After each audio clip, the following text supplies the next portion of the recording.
до тебе ще попадна.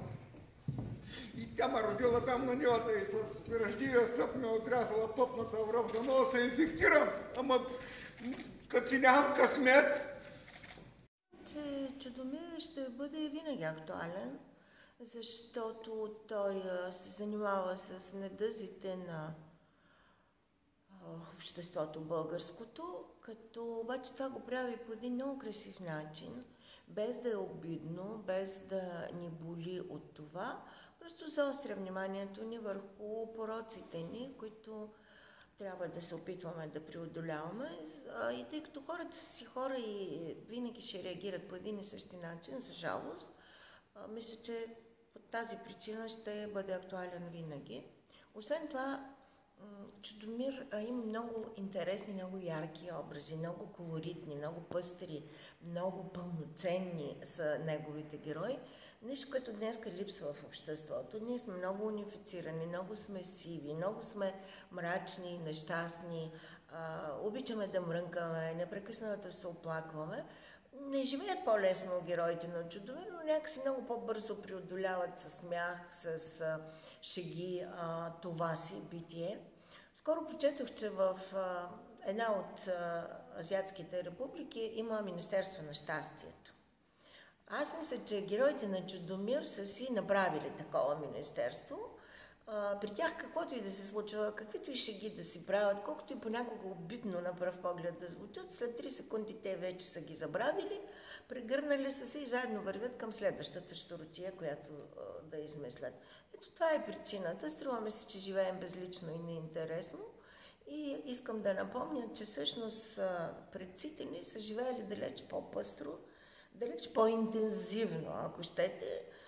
Имали са по-малки претенции, задоволявали се с по-малко, но са живеели един щастлив и пълноценен живот. Дядо Поп знае какъв бедник да ходи на погребение. Що шепи ме учи. Ето ти макар. Той като стане, като каже, да се напусти, да се вземи, айде на здраве, да жив и здрав. И когато енергията е обща, когато желанието е сериозно, мисля, че резултатите ще дойдат. Сега все още е рано, но искам само да кажа, че целият репетиционен период беше удоволствие за мен. Приятно ми е с тези хора, разбираме се вече от половин дума, но успяхме да се настроим на една вълна, опитваме се да съхраним този прекрасен омаен език на Чудомир, което също е така моя кауза, защото той има един изключително богат и много красив речник. Голяма част от тези думи са изчезнали вече в български език, заменени са за жалост с чуждици. Даже най-младото поколение от актьорите ми трябваше някои от думите да ги гадае вече. Слава Богу, справят се в това отношение и са любознателни и любопитни.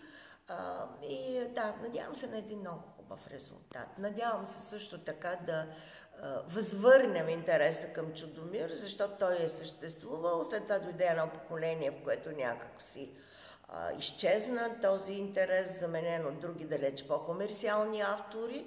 И сега се надявам, че се опитваме да се върнем към българското по един красив начин. Ламби е самотен. Обаче има цялото село зад себе си. Със себе си.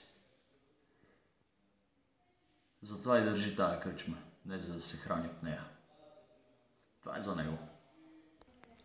Това, което на мен ми харесва от пиесата, са цветните персонажи, забавлението, нещата от живота, всичко това, което се е случвало преди, се случва и сега.